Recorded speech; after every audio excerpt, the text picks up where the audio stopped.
नमस्कार. आमच्या यूट्यूब चॅनलमध्ये आपलं सहर्ष स्वागत. आपण नक्षत्रांची माहिती या स्वरूपामध्ये सगळी नक्षत्र पाहत आहोत. त्यामध्ये आज आपला नंबर आहे 27वा, म्हणजे सर्वात शेवटचं नक्षत्र. त्याचं नाव आहे रेवती. हे नक्षत्र मीन राशीमध्ये आहे. आपण कोणत्याही नक्षत्राकडे पाहत असताना साधारणपणे आपला दृष्टिकोन असा असतो की त्याची माहिती घ्यायचीच आहे, पण ह्या नक्षत्राचा विचार करत असताना ह्या नक्षत्राची योनी कोणती आहे, म्हणजे तो प्राणी कोणता आहे आणि त्यामधले गुण ह्या माणसामध्ये काही आहेत काय, आपला तो एक अभ्यासाचा विषय असतो नेहमी. त्यामुळं ह्या नक्षत्राकडे बघत असताना गज म्हणजे हत्ती किंवा हत्तीनं या स्वरूपाचा आपल्या डोळ्यासमोर एक प्राणी दिसतो आपल्याला, आणि मग त्यातले काही गुण माणसाच्या स्वभावात किंवा काही गुण स्वभावात दिसत नसले तर शरीरामध्ये, असे दोन प्रकारचे गुणधर्म आपल्याला दिसतात. रावण हा नेहमी खरोखर अतिशय प्रामाणिक म्हणावं लागेल, कारण तो आपल्याला 10ची 10 तोंड समोर दाखवायचा. माणूस तसं नाही आहे, ह्याची अनेक तोंड आहेत. हा प्रत्येक वेळी वेगवेगळी रूपं दाखवतो आणि आपल्याला त्यातली वेगवेगळी रूपं पाहायला वेगवेगळ्या तऱ्हेने मिळत असतात. त्यामुळं रावणापेक्षाही भयंकर प्राणी कोण असेल तर तो म्हणजे माणूस. म्हणून आपल्याला ह्या कोणत्या योनीतून हा आला आहे असं वाटावं अशा स्वरूपाचा तो भाग असल्यामुळे आपण बघतो की हा गज योनीचा प्रकार आहे. गज म्हणजे हत्ती. आता आपण बघूया की ह्या गज योनीच्या नक्षत्रामध्ये ह्या लोकांचा स्वभाव कसा असतो. साधारणपणे बघा, या व्यक्ती आहेत त्या सात्विक स्वरूपाच्या आहेत. सात्विक म्हणजे मी छान राहीन, इतरांना त्रास देणार नाही. आपण ऐश्वर भोगण्यासाठी जन्माला आलेलो आहोत, त्यामुळं आपण सगळं ऐश्वर्याच्या नको नको नको मला असला प्रकार नाही, सगळं छान ऐश्वर भोगतात. जन्मतःच या लोकांना ह्या सगळ्या गोष्टी प्राप्त होतात. मुळातच ही माणसं बुद्धिमान जन्मतात, चतुर, सत्यप्रियता, शांत स्वभाव आणि सत्कर्म करण्याचा ध्यास, इतरांना मदत करावी असा ध्यास, वडीलधारी मंडळी असतील त्यांचा मान ठेवून जगणारी, बोलण्यापेक्षा आपण एखादी कृती प्रत्यक्ष करावी या स्वरूपाचा विचार राबवणारी ही जातकं आहेत. या लोकांना पशूंची आवड आहे, त्यांचं संगोपन करण्याची आवड आहे. मुळात या नक्षत्राची उपासना जी आहे ती कुटुंबाकडे असणारे पशुधन म्हणजेच काय, गुरेढोरे, कुत्रे, मांजरं, शेळी, ससे, हरिण यांची समृद्धी आणि वाढ व्हावी यासाठीच केला जात असे. म्हणून साधारणपणे या नक्षत्रामध्ये ज्या लोकांच्याकडे या स्वरूपाचे, ज्याला आपण म्हणतो की पशुधन आहे, अशाच लोकांच्या राशीमध्ये या गोष्टी दिसायला मिळतात. म्हणून पशुधन हे माणसापेक्षाही समृद्ध आहे. आपल्या सगळ्याला या सगळ्या गोष्टींची गरज आहे. दूध सगळ्यांना पाहिजे पण म्हैस कोणाला पाळायची नाही आहे. संरक्षण सगळ्यांना पाहिजे पण कुत्रं कोणाला पाळायचं नाही आहे. म्हणजे या स्वरूपाचा जर आपण विचार केला, शेळी सगळ्यांना पाहिजे पण आम्हाला काय माहिती का, शेळीचं दूध पाहिजे पण शेळी नको आहे, मग ते कोण पाळणार. हा सगळा जर प्रकार बघितला तर ह्या लोकांच्या नशिबामध्ये या सगळ्या गोष्टी असतात. ही जी ह्या नक्षत्राची नाडी आहे ती अंत्य स्वरूपाची आहे. म्हणजे काय, कफदोषाची प्रकृती असं म्हणतात.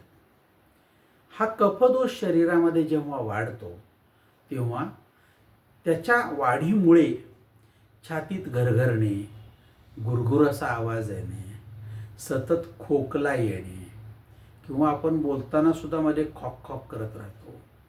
कधीकधी छाती भरल्यामुळे जिना चढताना उतरताना किंवा डोंगर चढताना किंवा चढ लागलेल्या रस्त्याला आपल्याला थकवा जाणवणे, झोपेत खोकला आल्यास छाती दुखणे आणि मग मोठ्यांदा आपल्याला त्रास होणे. त्यानंतर या अशा त्रासांचा परिणाम होतो तेव्हा नेमकं काय होतं तर हे लोक गार पाणी, आईस्क्रीम, कोल्ड्रिंक्स हे असं खातात. म्हणजे जे करायला नको आहे, ज्यामुळे कफ वाढतो त्या स्वरूपाचं वर्तन करताना दिसतं. म्हणून ह्या लोकांनी ह्या गोष्टी टाळण्याकडे कल द्यावा. म्हणजेच काय, थंड पदार्थ, आईस्क्रीम, कोल्ड ड्रिंक्स, बर्फ, गार पाणी ह्या गोष्टी टाळाव्यात. म्हणजे साधारणपणे होईल कसं, तुमचा कफ वाढून तुम्हाला त्रास होणार नाही. त्यात पुन्हा अजून एक म्हणजे काय, तर तेलकट आणि तुपकट पदार्थ ज्या जिभेला चमचमीतपणा येतो आणि मग अजून ते खावं वाटतं, तर अशा सेवन करणाऱ्या वस्तू ज्या आहेत त्यांचा मोह टाळावा. थोडं खावं, थोडं म्हणजे थोडंच, थोडं म्हणजे जास्त नव्हे. म्हणून थोडं खाल्लं तर आपल्याला बरं वाटेल, पण त्याचा थोडासा मोह जर टाळला नाही तर ते खाल्लेलं पुन्हा तुम्हाला त्रास देणार. कारण त्यात कफ साचत राहतो आणि साचवण्यापेक्षा तो काढत राहणं हेच त्याच्यापेक्षा अवघड गोष्ट राहते. म्हणून अंत्यनाडीच्या लोकांनी सांभाळून जगण्याची कला शिकवून घेणं फार गरजेचं आहे. त्यानंतर हे गजयोनीचं नक्षत्र मानलं जातं. 2 नक्षत्र गजयोनीचे आपल्याकडे आहेत. ह्या 2 नक्षत्रामध्ये हे नक्षत्र हे गजयोनीचं आहे. आता गजयोनी म्हणजे काय, तर हत्तीच्या गुणासारखे काही गुण जाणवतात. मग ह्यांचे साधारण चेहरेपट्टी, दात, नाक, कान, शरीर, हात, पाय, कान हे थोडे गरजेपेक्षा कधी कधी मोठे दिसतात आपल्याला. ह्या लोकांना ताकद प्रचंड आहे, पण किरकोळ कामं करताना दिसतात. ताकद प्रचंड असते, पण किरकोळ कामं करताना दिसतात. बौद्धिक कामं हे लोक उत्तम करू शकतात, त्यांचा कल्प नसतो, पण दुर्दैवामुळे ह्या लोकांना फालतू कामं करण्याकडे दिली जातात. म्हणजे अतिशय उत्तम हुशार असणाऱ्या माणसाकडे असं किरकोळ काम केलं जातं की ज्याला बुद्धीची फारशी गरज नसते, आणि मग ह्यांची बुद्धी जी आहे ती वापरली जात नाही. त्यामुळे ह्यांना पुन्हा ती वापरण्याचा मोह होत नाही. आता त्याला पर्याय काही असत नाही. म्हणून असं व्यक्तिमत्व कधी जाणवतं याचं कारण म्हणजे या गजयोनीच्या व्यक्ती आहेत. बघा, तुम्ही जर सर्कस पाहत असाल तर हत्तीसारखा एवढा महाकाय प्राणी हा सर्कसचा तंबूच्या तंबू असा उचलून फेकू शकेल. परंतु आपल्याला असं लक्षात येतं की हा महाकाय प्राणी काय करतो, तर बघा, एक त्याच्यात त्या सोंडेमध्ये बॅट दिली जाते आणि एक आपला जो चेंडू असतो ज्याला आपण फुटबॉल म्हणतो तो खेळायला कोणीतरी टाकतं आणि त्यानं तो बॅटनं मारतो. असल्या फालतू कामासाठी हत्ती पाळला जात असेल? होय, एवढ्या फालतू कामासाठी एवढ्या मोठ्या हत्तीची तिथं गुंतवणूक केलेली असते. सगळ्या खात्यामध्ये असंच आहे. हुशार, चांगला, दक्ष, व्यक्तिमत्व चांगला असणारा माणूस हा कुजवला जातो, त्याला काम दिलं जात नाही, त्याची बदली केली जाते. नको तो फालतू आणि ज्याला ते जमणार नाही अशा व्यक्तीच्या गळ्यामध्ये हे सगळं अडकवलं जातं. आणि मग लक्षात येतं आपल्या की कुठंतरी आपलं चुकत चाललेलं आहे. त्यामुळं गजयोनीच्या व्यक्तीला न्याय मिळत नाही, हा सगळ्यात मोठा दोष आहे. ह्यांचं जर बघितलं आपण तर हा देवगणाचा आहे. आता हा देवगण म्हणजे देवासारखे गुण असलेली माणसे असा समज आहे. पण गण म्हणजे समूह किंवा गट. लक्षात घ्या, देवगणी व्यक्ती म्हणजे सत्वगुण, रजोगुण आणि तमोगुण यातील जो पहिला सत्वगुण आहे त्याचा संचय यांच्यामध्ये जास्त असतो. म्हणजे रजोगुण आणि तमोगुण हे कमी प्रमाणात असतात, पण चांगले गुण ह्या व्यक्तीमध्ये प्रमाणापेक्षा जास्त दिसतात आणि ते टिकवून ठेवण्यासाठी हे शेवटपर्यंत प्रयत्न करत असतात. परंतु देखणेपणाने तसे दिसणे हा सज्जन असा समज होत नाही. आपण त्यामध्ये फसतो, यांच्या देखणेपणामध्ये याच्यामध्ये फसतो. पण ही मंडळी सतत आपला अधिकार आणि सत्ता कशी इतरावर राहील यात गुंतून जगत असलेली दिसते. कधी खरे तर खोटे, कधी खोटे हा विचार करत राहतात. गरज पडेल तसा पवित्रा घेतात आणि आपले काम फत्ते करत राहतात. त्यामुळे देवगणाच्या व्यक्तीचं हे फार मोठं वैशिष्ट्य आहे. म्हणजेच काय, तर कोणत्याही स्वरूपानं आपला पगडा राहायला पाहिजे, आपला अधिकार राहायला पाहिजे, आपल्या हातात सगळं असलं पाहिजे, अशा स्वरूपाची मानसिकता या लोकांची असते आणि ते टिकवतातच. हे सगळ्यात असतात, पण ह्यांचा पाय कशात नसतो. लक्षात ठेवा, सगळ्या भानगडीत हे असतील, पण हे कुठंही पिक्चरमध्ये दिसणार नाही. ज्याला इनव्हिजिबल हँड म्हणजे अज्ञात असणारा हात, तो हा म्हणजे देवगणाची माणसं. आता ह्यांचा जर वृक्ष बघितला आपण तर तुमच्या लक्षात येईल की मोह नावाचा वृक्ष आहे. ही मोह नावाची एक वनस्पती आहे, म्हणजे वृक्ष आहे, पण तिची पानं, फलं जी आहेत ती खाल्ल्यानंतर माणसाला साधारणपणे मोह म्हणजे काय, तर ज्याला आपण म्हणतो की आपल्याला धुंदी येणे अशा स्वरूपाची फळं असण्याची शक्यता जास्त आहे. त्यामुळे ह्या मोहाच्या झाडाचं फळ हे माणसाला मोहात टाकतं असं म्हणलं जातं. आपल्याला ही फारशी झाडं दिसत नाहीत कारण आपला फारसा संबंध येत नाही, पण ही आहेत बाजारामध्ये. त्यानंतर ह्यांची दान बघितले तर महादान म्हणून सांगितलेलं आहे. महादान म्हणजे काय, तर भरपूर स्वरूपाचं दान देता येईल अशा स्वरूपाची आपली तयारी असते आणि मग आपण भरपूर स्वरूपाचं दान देतो आणि ह्या दानाचा आपल्याला तेवढा आनंद आणि फळ चांगलं मिळतं. आता ह्यांच्या देवता बघितल्या तर साधारणपणे ह्याची पूषा नावाची देवता आहे. आता ही पूषा देवता काय करते, तर ही पितृदेवता मानली गेलेली आहे.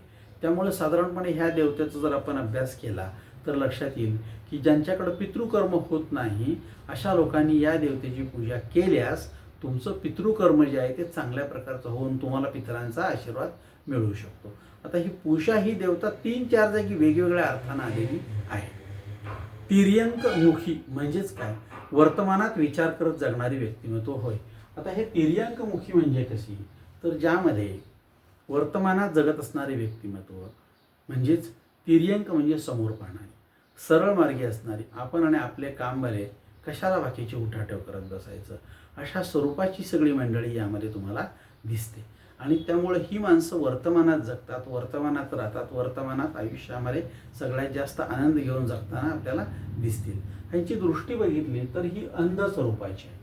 अंध स्वरूपाची म्हणजे काय, तर डोळे चांगले आहेत पण आपल्याला व्यवहारातलं शहाणपण लवकर न आल्यामुळे आपली फसवणूक होते. हे लोक आपल्या बोळसटपणात जगत राहतात.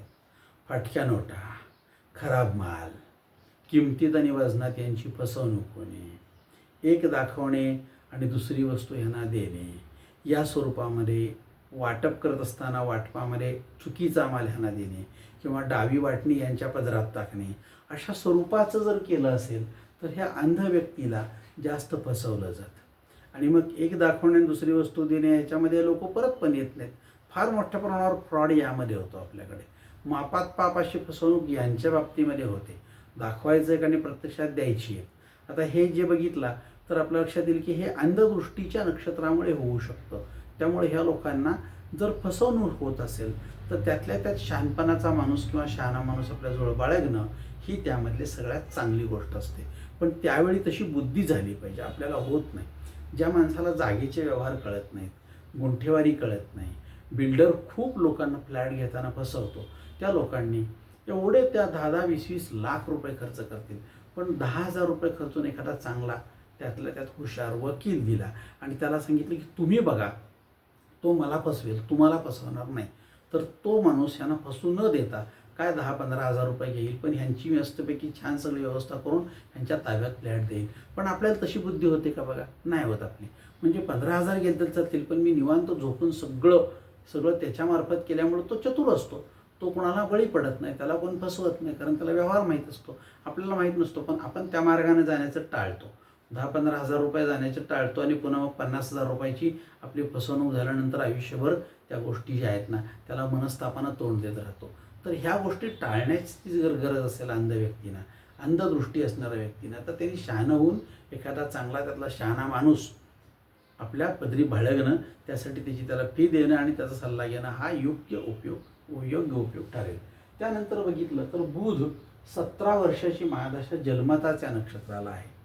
बुध म्हणजे काय, बुद्धीची साधारणपणे आपल्या चुणूक 24 तासासाठी 17 वर्ष.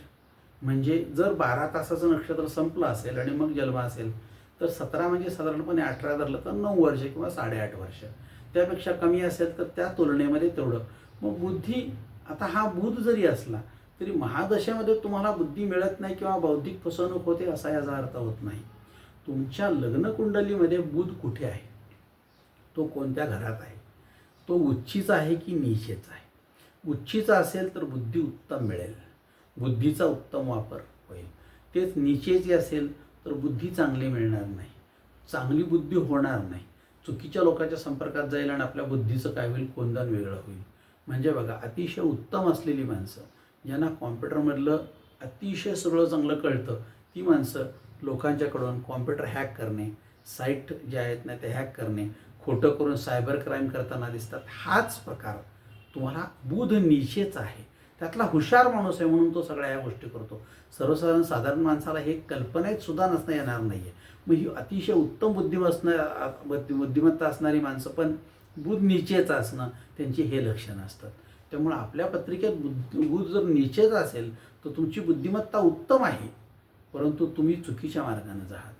त्यामुळे आज ज्या लोकांची बुद्धिमत्ता उत्तम स्वरूपाची आहे ते पण त्यांच्या पत्रिकेत बुध नीचेचा असेल तर लक्षात येईल की एखाद्या चांगल्या पदावरून रिटायर झालेली माणसं ही एक रिटायरमेंटनंतर कुठल्या तरी चुकीच्या माणसाच्या पदरी राहतात आणि त्याला चुकीचा सल्ला देतात आणि चुकीचा सल्ला देऊन त्याला इतरांना कसा त्रास देता येईल, तुला फायदा कसा मिळवता येईल, एखादी वस्तू तयार करतात तर त्यामध्ये काय चुकीचं घातलं किंवा काय चुकीचं केलं म्हणजे फायदा मिळेल पण लोकांना त्याचा त्रास होईल, अशा स्वरूपाचा सल्ला देणारी मंडळी ही बुद्धिमान पण बुध नीचेचा, म्हणजे तुमच्या बुद्धिमत्तेचं तुम्ही चुकीचं वापर करून जर जगत असाल तर तुमच्या बुद्धिमत्तेचं कौतुक करायला पाहिजे. म्हणजेच काय तर यांची बुद्धिमत्ता ही महादशेमध्ये जन्माला आल्यामुळं या स्वरूपाची यांना बुद्धी झालेली आहे. आता यांचे चरणांक बघितले तर पहिल्या चरणात नाव दे या शब्दावरून येईल, दुसऱ्या चरणात नाव दो या शब्दावरून येईल, तिसऱ्या चरणात नाव चा या शब्दावरून येईल आणि चौथ्या चरणात नाव ची या शब्दावरून येईल. मुलगा असेल तर मुलगी असेल तर त्याप्रमाणे त्याला मी नेहमी सांगतो की आपल्याला जेव्हा शब्द मिळत नाहीत किंवा शब्दांच्यावरून नावं देणं शक्य नसतं तेव्हा मुलगा असेल तर म देव आणि मुलगी असेल तर म देवी हे उपपद लावा, त्रास करून घेऊ नका. देवरून नाव आहेत, दोवरून फार अवघड आहे, मग दोम देव दोम देवी. चावरून नावं आहेत, आठवलं नाही चामदेव चामदेवी. चीवरून आठवलं नाही चीमदेव चीमदेवी. डोक्याला त्रास करून कधीही घ्यायचा नाही. काय गरज आहे का? कारण आपण जे दिलेलं नाव असतं ते लोक ठेवत नसतात.